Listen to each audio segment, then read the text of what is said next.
Hello everyone, welcome to Intellectual Channel Podcast. Today we have Judith Narmulji for the episode 3 for the discussion on yugas.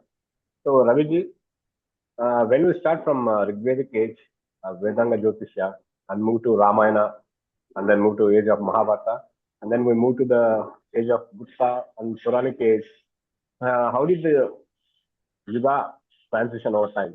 Like what were the number of years? When you say yuga, there are four yugas again, right? So how did the number of years for yuga change over time?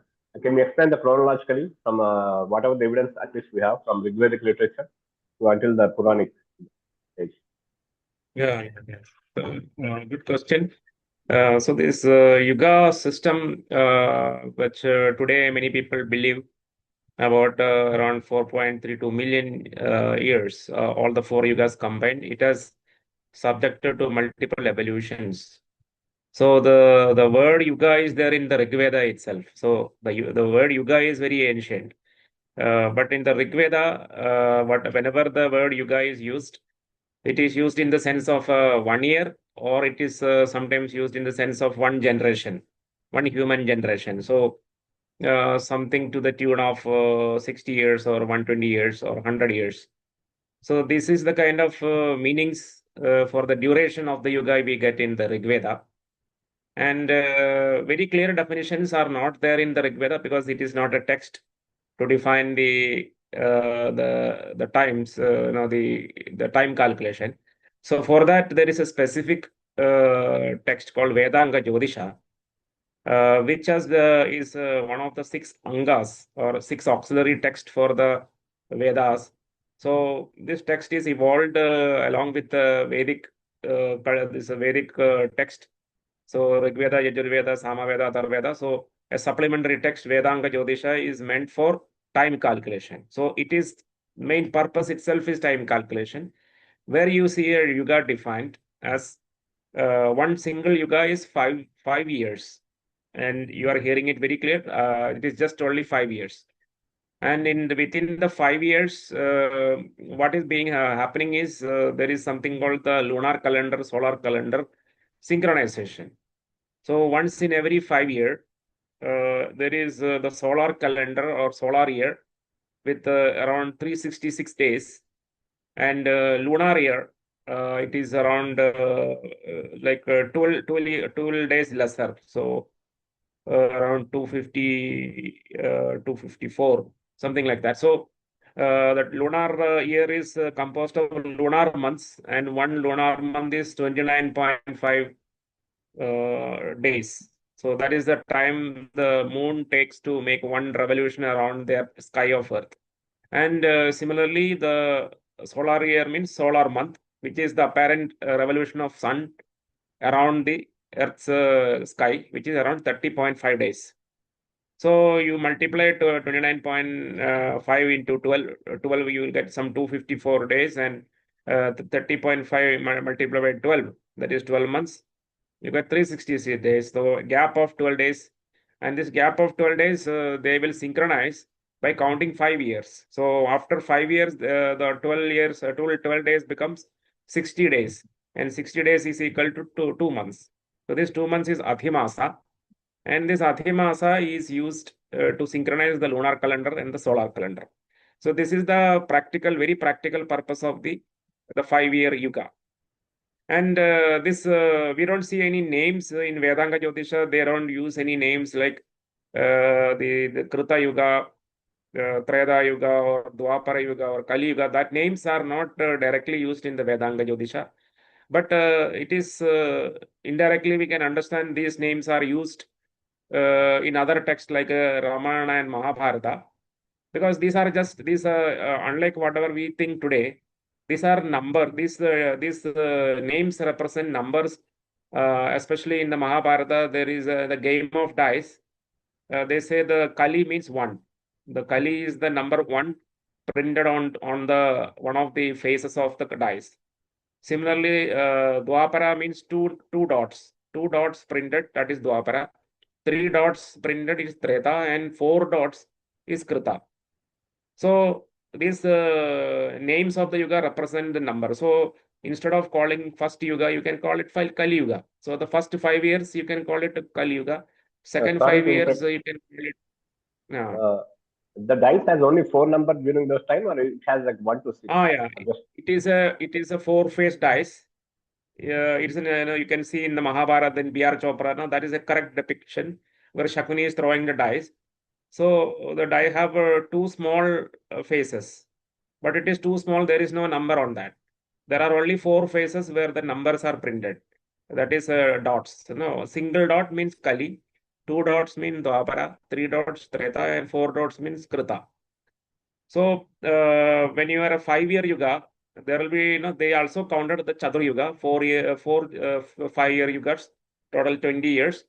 So you will have first 5 years, then you have second 5 years, third 5 year, fourth 5 year. So total 20 years. So you can technically call them as the first 5 years as Kali Yuga, second as Dwapara, third as Treta, and the fourth as Krita. So those names you can actually apply. And these names coming from the concept. So these are all contemporary. So when in my analysis, Vedanga Jyotisha is contemporary to the life of Sri Rama and the Pandavas.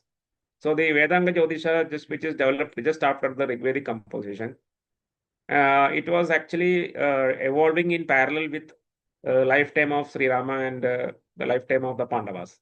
So they also followed the Vedanga Jyotisha based this Panchavarshiya Yuga, which in the Ramayana there is only the Yuga mentioned, but there is no actual practical use of the Yuga. We don't have any verses inside the Valmiki Ramayana, but very clear that in the Mahabharata, the Pandavas were using the 5-year Yuga. So how it came about, like in this Virata Parva, when there was a war between the Kurus and the Malsya territory, the Trigartas and the Kauravas combinedly attacked the Malsya territory of Virata, and the Pandavas were living there in incognito. So then one of the front, there are two fronts of the battle. In one front, Arjuna alone was fighting against the Bhishma, Drona, Duryodhana, all this Kuru army. In another front, the other brothers, Yudhishthira and Bhima, all Nagula Sahadeva were fighting with the Trigartas. So when the Arjuna was appearing in the battle, this Duryodhana detected that this is Arjuna, even though he was in an Apumsaga or a mixed neuter gender in a Vesha Prajna, that is, he is in incognito mode. But Duryodhana could understand that this is Arjuna by the way he was fighting. So then he told to Bhishma that, okay, now we have found that the Pandavas are living in the Malsya territory. So they failed in their 13-year, that 12-year exile and 1-year Ajnatavas, they could not complete it. And they totally failed. Then the Bhishma said, okay, let me calculate. And then he said, in the whatever they know, I am now calculating. In my calculation, they have completed 2 Panchavarsha Yugas. And that means total 10 years they calculate, they have completed. And then 3 additionally years, that is 13 years they have completed. And when there are 2 Panchavarsha Yuga, there will be Adhimasas, there will be Adhidinas, everything they have completed. So whatever you are telling is not correct. The Pandavas has completed the 13 years, including the 2 Panchavarsha Yugas and the Adhimasas inside that 13-year period. So very clear from this conversation, it is very clear the Pandavas and these entire people who are living in the Mahabharata period, they were using the Panchavarsha Yuga. So the 5-year Yuga was the Vedanga Jyotisha based Yuga system was used in the Rigvedic period, Ramayana period, Mahabharata period. Because in the Rigveda also we don't see any bigger Yuga. So Ramayana is in between. So in the Rigveda also the 5-year Yuga you can, and in the Mahabharata also 5-year Yuga, automatically Ramayana also 5-year Yuga with the 20-year Chatur Yuga. Now, what happened is this entire, unlike Rigveda, after the composition from 3300 BC to around 1900 BC, it had evolution and it stopped. So the evolution stopped by 1900 BC. Whereas Ramayana and Mahabharata started evolution, they are authored during that this late Rigvedic period, 1950 to 1750 BC. So Ramayana and Mahabharata are authored, but they didn't stop at that point. They continue to evolve through this this period of Brihadradas, Pradyotas, then the Shishunagas, and then Nandas, Mauryas. Like that, this Ramayana and Mahabharata continuously evolved. And you can see until this Mauryan period, the Vedanga Jyotisha, the 5-year Yuga is in practice. Because in the Mauryan Artha Shastra, again you will see the Vedanga Jyotisha based Yuga system. You don't see any bigger Yugas. But just after the Mauryan period, when the Sunga period came, then the text started talking about other kinds of Chadar Yugas. One of them is the 12,000 year long Chadar Yuga. So there was a big growth, a very big jump from the 5-year Yuga or 20-year Chadar Yuga. So there is we can see it evolved into a 60-year Chadar Yuga. That is the first stage. Because this Can you in the mention 20 which is the first text that where you see the jump? This is like a very obscure text because in the Sunga period there are some texts which actually talk about the 60-year Chadra Yuga, etc. So the thing is, this 20-year Chadra Yuga I mentioned, which is combining four yugas of 5 years each, it is also the period of the Saturn-Jupiter cycle. Because in the once in every 20 year, the Saturn and Jupiter will conjunct together. They will come together into a single in a particular zodiac sign. So it is very easy to look at the sky and say that, oh, the 20-year Yuga, Chatur Yuga is completed. So Chatur Yuga was something like observable phenomenon. And so, but later on, no, these astronomers discovered another bigger cycle of the Saturn Jupiter, that is 60-year cycle. So in 60 years, Saturn and Jupiter not only conjunct, but they will come to the same sign. 20-year means it can be anywhere. Like sometimes it will come in Kumbha Rashi, sometimes it will be in Karka Rashi, or sometimes it will be in Mithuna Rashi. But 60-year cycle means every time it will come back to the Kumbha Rashi. In a particular Rashi, it will come back, both Saturn and Jupiter will come back to the Kumbha Rashi. So the 60-year become very popular. 60-year, that cycle of the Saturn become very popular. That become a basis for Chatur Yuga. And then it become the bigger and bigger cycle, 120-year cycle, then 1200-year cycle, and 12,000-year cycle. So this 12,000-year cycle become very popular in the Sunga period. Even though other cycles are there, but they are very less popular, very obscure texts, which only a few people know. They are there. But 12,000-year cycle become very popular, and that is popularized as Markandeya's Chatra Yuga, because the Sunga people inserted that 12,000-year cycle into the Vanaparva of Mahabharata as in a conversation narrative, that is Markandeya is communicating, conversing with Yudhishthira. So through the words of Markandeya, this 12,000-year Chadra Yuga is incorporated or at least added into the Mahabharata, evolved in Mahabharata, and then it continued, right? So you have so many intermediate yugas, it's too much for the audience, because I have seen no, the multiple combinations of this 5-year yuga where the kalpa system is included. So they will count this 5-year, 5-year based Chadra Yuga, 5-year based Yuga, 20-year based Chadra Yuga. They will add the other mathematics like Manvantara, Kalpa, and Brahmadina, etc., into the smaller Yuga system itself. And then you get very unpopular kind of Yuga definitions, where one Yuga, one Kalpa is 5,000 years, etc. So these are all admixture of the different definitions, and there are numerous of them. Now recently, I have found 3-4 different definitions, but the popular, I am only talking about the popular ones. The popular one is the 12,000 one. I mentioned 12,000 year Chadra Yuga. And then after the Sunga period, then you have Shatavahanas. They ruled for around 400 years. So after Shunga, then the after Kanwa, Shatavahanan. And then Gupta period came. So by the Gupta period, so much of literature about the Yuga system, and they expanded it with different more periodicities. So, for example, the definitions after the Chadra Yuga. So many number of Chadra Yugas, I think around 71 Chadra Yugas forming a Manvantara. And this around 14 Manvantara forming a Kalpa. And one Kalpa is a day of Brahma. And so similarly, the Brahmadeva will have months and then years. So 30 days means 1 month. 30 kalpas is 1 month. And after that, 360 kalpa, that is 1 year of Brahmadeva. Like that, 100 years of Brahmadeva, again, that is a huge number. It goes to around 310 billion. So these are all possible because from the Sunga period up to Gupta period, there was a rapid increase in the mathematics. So the Indians are already good at mathematics even from the Rigvedic period because they have invented zero, and zero we can see in Rigveda also. So based on the zero-based mathematics means it can move very rapidly. So once the between Sunga to Gupta period, they have become so expert in mathematics that the millions and billions were child's play for them. Million conceiving million or billion or trillion or quadrillion. So even they have given names for big numbers, Padma and all. So because of all these things, they were able to conceive huge numbers like 312 billion. And so that is why the concept of Brahma Dina and Brahma Masa, Brahma Varsha and Brahma Ayus. So all this come and the complete, it's become a complete full literature of the Yuga system by the end of the Gupta period.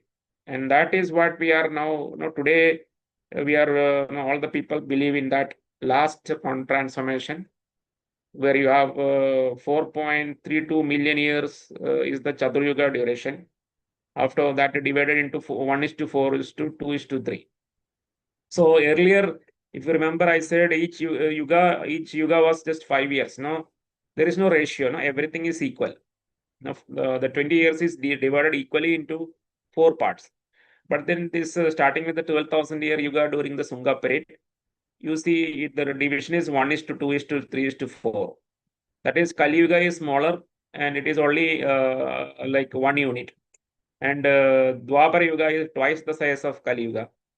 And Treta Yuga is 3 times the size of Kali Yuga. And Krita Yuga is 4 times the size of Kali Yuga. But earlier they were only denoting the counting. The first yuga, second yuga, third yuga, fourth yuga. The yugas durations were same. But now it is the number and denote not only counting but also the size. So the Kali Yuga is just 1/4 of the Krita Yuga. So because of that, 4.32 million year Chaturyuga means automatically you can understand that Kali Yuga will be 4.32 lakh. The numerical digits remain the same. One is million, another one is lakh. Because the Mahayuga is always 10 times the size of the Kali Yuga. Because the ratio is 1:2:3:4. You add up 1 plus 2 plus 3 plus 4, it is 10. So whichever be the size of Kali Yuga, 10 times of that will be the size of the Chaturyuga. So this is also a wonderful equation. And then the remaining multiples. So this is a very diverse. So in fact, if you look at my books, I have only mentioned 3 types of yugas. The Panchavarsha Yuga, the Chaturyuga system of 20 years, then 12,000 years, then 4.32 million years. But it is more diverse than that. So recently I came across that there were a lot of permutation and combination of this existing Yuga system itself. So it's very diverse. So what does scientific, science say, from last 20,000 years, how was our lifestyle and everything? Because if you count these very, very huge number, like Kali Yuga is 4.32 lakh, and the entire, this Chaturyuga itself will be almost like, how much, like 4.32 million years? Yeah. So actually, a lot of many scientists and novelists like Carl Sagan, they have appreciated India for Indian mathematics, for at least conceiving that the universe size is much bigger than whatever even Western scholars were thinking. So that that is still credited to the Bharatiyas. Now, whether the numbers are correct, that is a different matter. But to even imagine that the universe is this much old, that is remarkable achievement.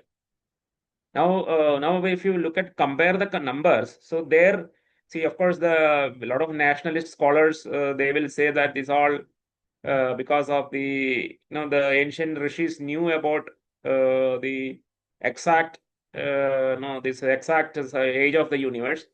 But I don't really agree with that, because that is an overkill. Now, to tell that, if you claim beyond what is reality, that is actually ultimately backfire. So that is what is happening, because anyway, the age of the universe is only 13.4 billion, the 13.4 billion years, and that number is not changed till now. It is not changed, and whatever Brahmadina is much more than that.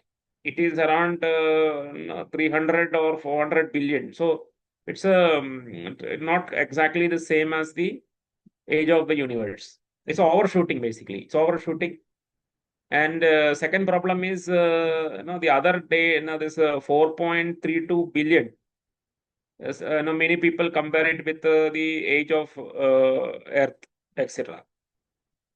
But again, there also it's the numbers are not exactly matching, but there is a very very good coincidence in the numbers, because see, whatever this particular Brahma narrative, after 4.32 billion years there should be pralaya and all, but that is not happening, because there is no day and night kind of a scenario where things are alternating between night and day. So that kind of scenario is not happening. What in the universe, what we see is a continuous growth, continuous evolution of the universe. So there is no ups and downs like the day and night kind of things are not seen. And even if it is, if you compare it with the birth and the dissolution of the universe, then also that periodicity is not matching with the day-night periodicity of that Brahmadinas, etc. So that kind of narrative, I don't really accept it. But it's the last part of it, the very essence of it, that it is it's a great pride for all the Bharatiyas, that when we thought about the age of the universe, we didn't restrict like 5,000 years, etc., like the Christian scholars have done it. So as per Christianity, the age of the universe, they in their little brains, they thought it is something 5,000 years. So it is reflected in their theology as well, right? Because they thought, okay, it's a matter of 5,000 years. So whatever theology they say is like the people after death, they will just remain in the earth for 5,000 years, and after that some kind of justice they will get. But now they never thought that this is going to be not 5,000 years of waiting period. It is, they have to wait for billions of years. Now that is just for a life of 100 years. If you made some mistakes, you are not waiting in grave for justice for 5,000 years. You are waiting for billions of years, and that's the joke actually. That, see, actually, I would say that their theology is completely broken. But they don't admit it, because if admit it, then automatically that will result into the destruction of their religion. Because their entire premise was that this is a very short period, right? You live for 500 years. In the 100 years, you did some mistakes, you did some sin, you did some good things. So you just wait for 5,000 years. Now it is a manageable thing, right? It's 100 years, 5,000 years, manageable. But now it is what happens. It is 100 years versus billions of years. Not even a fraction. It's something like if your billions of years is you treat it as a 1 year, then your 100 years is not even a fraction of a millisecond. So for a fraction of a millisecond, you did something, and you are punished for that for billions of years. So the complete theology is broken, but they're still continuing managing with that.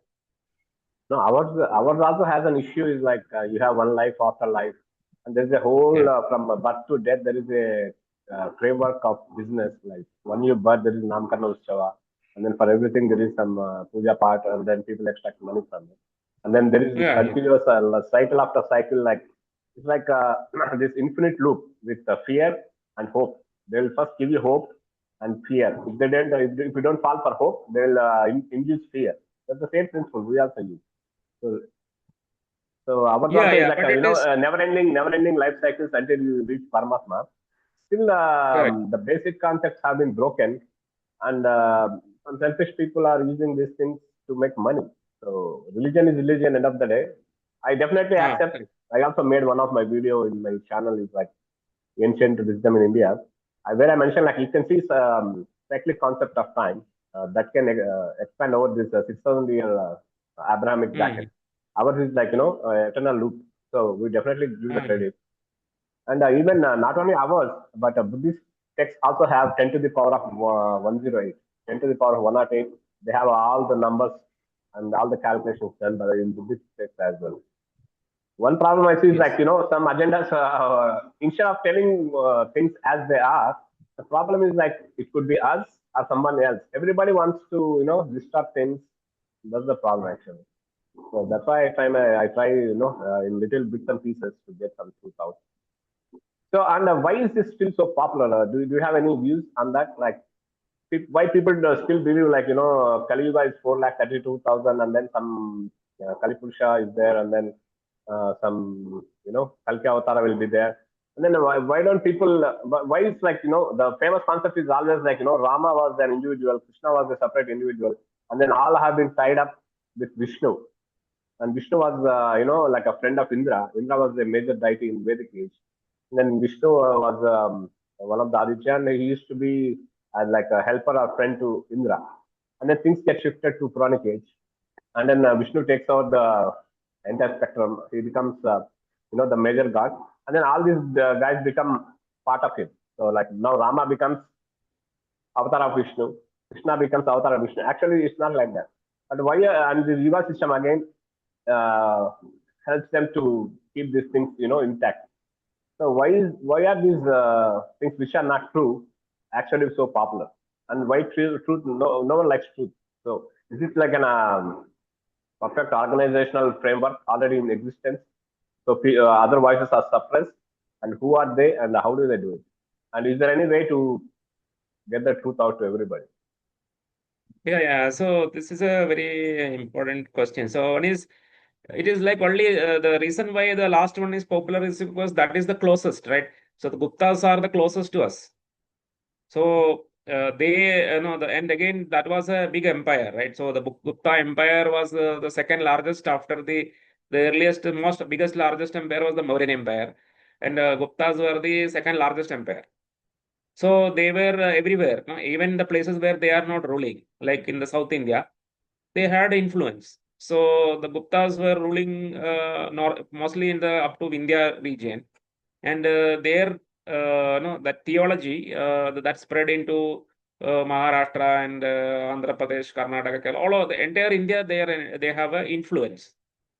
So, and it being the last one, so you automatically remember the last one, right? So you forget about the older ones. So this is the two reasons. One is the last one, Gupta Empire, and the remaining after that it is a fragmented politics. After Guptas, now there was not a no big kingdom in India, and we become fragmented, and that is also why the Islamic conquest and European conquest happened. There was no big empire like Gupta Empire. So the last one, the last of the empires is the Gupta Empire, and because of that we forget like the when the layer came, the last layer is the Gupta layer. So whatever is written in the Gupta based text, now that includes all the Mahabharata, Ramayana also, because the last layer is authored by the Guptas. So naturally this become very popular. And the second one is Avatara. So even this Avatara itself, if you look at the there was again a lot of churning, lot of churning, because in the Matsya Purana I have seen a different avatara system. The first avatara is not even Matsya avatara. So there is so much of variation in that. Within Purana itself, there are so many variation. But somewhere during in the Mahabhagavata, the Srimad Bhagavata, authored in the 10th century, that is even after Gupta, so that is when the full structure of Matsya Kurma, Varaha, Narasimha, Vamana, then Parashurama, Sri Rama, Balarama, Sri Krishna, then Buddha, Kalki. So like that, the full sequence in a proper format came much later. And then, as you mentioned, the oldest text, Indra is the biggest deity. Indra is the hero of the Rig Veda, So, and and again, Vishnu again, is one thing we need to keep in mind when we say Indra is the biggest deity means there are two things. We need to the two important points that need to be kept in mind are like who are saying Indra is the biggest and which place they existed. So it was in the Sapta Sindh region, and the Rigvedic people are Bharata Purus. So it's for them only. And then over the period of time, they had like a lot of cultural influence moving from the north to the south. Because in my understanding, when I did my basic research in southern India, even before like Buddha was born, here there used to be sacrificial ancestral worship and natural worship. And even during Mahabharata, South India was not included in there any. We are not in South India was not in the political map of like Pandavas and we were during the Mahabharata. We were separate identity. We have our own thing. And one of the Mahajanapada used to be in the Telangana region. We have nothing to do. But over the period of time, if you want to create an analogy, they had so much cultural influence, especially with the kings. Once you take out the kings, you won the war. It's almost like 80%. Because it's like current day, if you think of Oscar award is really, it's the most popular award in cinema, right? Across the globe, and each and every country, magazine, everything covers the Oscar award. Does it mean like Oscar awards are the only benchmark for an actor? And then who didn't get the Oscar or who didn't get nominated to the Oscar are not good actors. There are hundreds of people who are better actors than Oscar awarded winners who are in the Telugu language, Malayalam, India, anywhere across even the globe. But it's called as cultural influence, right? So if you take Oscar actual award, this. Yeah, I yeah, understand if your you point, but to yeah, reduce that one the well, like, discussion. one thing. So if you take that Oscar award and make it an equivalent to this Aswamedha Yajna, Aswamedha Yajna is equal to Oscar award. So everybody during those kings thought like, if I don't do Aswamedha Yajna, nobody will recognize me. It's like this cultural influence. So if you get Oscar, oh, everybody thinks like, oh, he's the best. But there are even better actors who didn't get the Oscar. But same thing goes to Ashwamedha Yajna. Ashwamedha Yajna is like Oscar. So when they created an atmosphere, like if you don't do Ashwamedha Yajna, these yajnas, you're not recognized as a king and you don't go into the history because the history is still written by only specific people who do all these yajnas and all this. So South Indian kings used to invite them, and it's a mutual beneficial thing. And the only bad thing that happened was this: in exchange, these guys used to implicate this Varnashrama Dharma. Previously, it was not as bad as now, but slowly it got into abusive form. So that's what I think. And why it's popular is because all the kings had these only a couple of people who do all these priests and everybody. They used to write everything. Do you think that's why it's really hard to change these things? Because thousands and thousands of years, things have been accumulated, wrapped up, assembled, I mean, all things got stitched up together into something new, and then again it gets modified over time. Yeah, what I'm saying is like when I say Indra is the hero of the Rig Veda, so it see the Rig Veda basically talks about the northwest India, right? So from the west of Uttar Pradesh up to Afghanistan. So that is the geography that the Rig Veda is reflecting. And in that geography, whatever Rig Veda is authored, in that Indra is the greatest hero. So in that Vishnu is a very minor deity, right? And you mentioned about South India, right? But what happened in South India? For that, you need a text which is as old as Rig Veda to compare who are the deities who were worshipped in the South India. But see, based on whatever available using archaeology, because we don't, it is a textless society. South Indian text came somewhere around 500 BC onwards, some kind of writing started. So in the 3300 BC to 1900 BC, where the Rig Veda is there for representing the northwest India, you don't have any text representing even northeast India. On forget about South India. So to compare what was the greatest deity in this region, we don't have any text for that. So lack of text is another important thing, right? So without the text, you cannot say, okay, all over India, it is some other deity who is more popular than Indra. Indra. For that, you don't have anything. Second one, the No, methodology you in mentioned is correct. South India, we can all over the place we can see sarcophagi. the two stones on the top, there will be one stone, and there will be dead bodies. So you can Correct. see all over, scattered all over southern India. And then there used to be, that's one of the evidence because we don't have text, but that shows like ancestral worship was really predominant. Correct, correct. So that's what I'm saying. So which is the deity that we don't know about, right? So we actually have archaeological artifacts. So we can't compare with a situation of a region with a full text with another region where there is no text but only archaeology. So these are not comparable. So when I say that in the northwest, so actually, to be frank, my studies shows that it is some goddess worship that was there in the South India. Various kinds of goddess worship, but ancestor worship. So the names of those ancestors. Southern, and also the eastern India, like Bengal and all those Assam. Here, there used to be a matriarchal society. It's mostly Yeah, it's a northwestern Vedic. All these are patriarchal preferential. They prefer like patriarchal society. Ours are all mostly matriarchal society. The problem I have correct. is like people hiding these things. Like when they say like Treta Yuga, Dwapar Yuga, like 10 lakh years or like 8 lakh years before, there used to be yagnas and everywhere in the southern India, there used to be Vedic chants. It's not true. Even there was no Buddhism. Even like after, unless until and then like Mauryan Empire invaded southern part of India, right? Until then, there was maybe trade through trade. There used to be a little bit of thing, but once Mauryan Empire got Ashoka edict, then you can see like Buddhist influence here. Before that, there was even no Buddhism. Thing is like, why do people hide and project? No, it's like I feel like it's very, it's not right, appropriate because you can't hide things and then push your agenda on people. Because I don't really invest my time into checking my history. Once I check in, it's really, it feels very, very, it's like a backstabbing kind of thing. It's everything's wrong. That really makes to question everything. Whoever says it from that point, right? You can't hide truth. That's the only issue, that people need to keep in mind.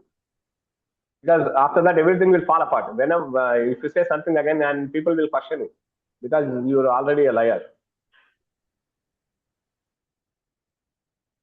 Yeah, the one more thing I want to tell is that it may say if to call it as a conspiracy. Also, I don't agree because see, in the South India, that there was no text is not a not something you can blame the north side, right? So. And unlike how the Abrahamic religion spread into different parts of the world, there was no concept of annihilation. So, for example, when the Vedic religion spread in the South India, exactly the mechanism you mentioned, like it's a peer pressure. You mentioned about Oscar, etc. So it's a peer pressure. So each and every king in South India, they were actually incentivized to follow the Ashwamedha and other yajnas. So like that, they were inducted into the Vedic tradition. But there was no destruction Not of the tradition. not about the egg only. Once things fall into their into their cultural framework, like once you accept the Vedic and all the yagnas and stuff, and then they used to somehow connect these southern South Indian kings who has no equation with what do you call that moon or sun dynasties, right? Rama is the Sun dynasty, and Pandavas are the Moon dynasty. Somehow, you can see the Vijayanagara kings and Cholas and all those things get connected to those dynasties, and saying like everybody came from there only. And again you go back, everything goes to Manu. So why to do all these things? Yeah, that's what I'm saying. And when it happens, the unlike in the West, where you know how the Christianity and Islam spread, right? What they do is they not only like erase, no, they actually not only turn them into Christian or Muslim, but they will erase that identity. But that has not happened inside the South India. Is what I happened. So people always compare like Christianity and Islam spread in Europe No, no, or in no. I Africa. think we are taking wrong direction. Forget about Christianity, Islam. We don't need to deal with them. They have their own issue. That's fine. But I'm talking about our we are. I'm also a staunch Hindu. I also do all worship and everything. I'm a devotee of Shiva. But Mm. only thing is like, why to distort things? No, why don't you No, present truth as truth without giving, see, I know because That's primarily, see, for example, if we just think about our original talk itself, topic, the yugas. Did anybody hide the older yugas? Nobody was intentionally hiding it, right? It is like the new yuga become popular. That's all happened, right? But to think it like, somebody has intentionally hidden the Panchavarshi Yuga may not be the correct understanding. So similarly, just like a wave, the Vedic civilization spread into the South India. But the one good thing is that the gods and goddesses worshipped in the South India were inducted. They were considered part of the Vedic tradition. And the Vedic tradition, you mentioned it is patriarchic, but there are so many goddesses. I think I have mentioned one of the podcast with you. So many goddesses inside the Rig Veda, and some of them are tribal goddesses like Brihat, Sinivali, Raka. So these goddesses are tribal goddesses. So when they saw many goddesses in the South India, they connected. Like this is Parvati. This goddess is the Kotravi is a they call the Kotravi as a Parvati or Shakti. So assimilation happened, and that is something very positive. Now, the other part of it, there was a lot of exploitation also, right? So, for example, some priestly class, because they are inducting the kings into the Vedic tradition, they extract a lot of money and all. No, that's all very true. Like even in Travancore, for example, the Travancore kings, of course, they were not part of any Varna system. So when they say, no, you are a king, you should be a Kshatriya. So currently, because you are not connected to any Varna, you are now considered as Shudra. And we can make you Kshatriya. For that, you have to create a golden vessel. And in the golden vessel, they will make the king to sit. And then they pour some milk and all. No? Then they, after 1 month ceremony, they will say, now you are a Kshatriya. So and after that, whatever these gold vessels, they will make it into pieces, and each gold piece this priest will take. So this like kind of exploitation has happened, and this is not deniable. But of course, so many selfish people are there.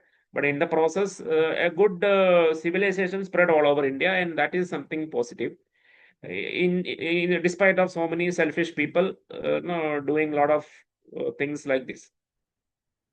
That's what I would say. And I think we spent more than an hour, so I just try to conclude it, and then you can split it or whatever you can do with it. Okay. Yeah, no problem, Raviji. Thanks for explaining your system to us over chronological timeline. Okay, thank you so much, and bye, everyone. Yeah. Thank you. Yeah, sure.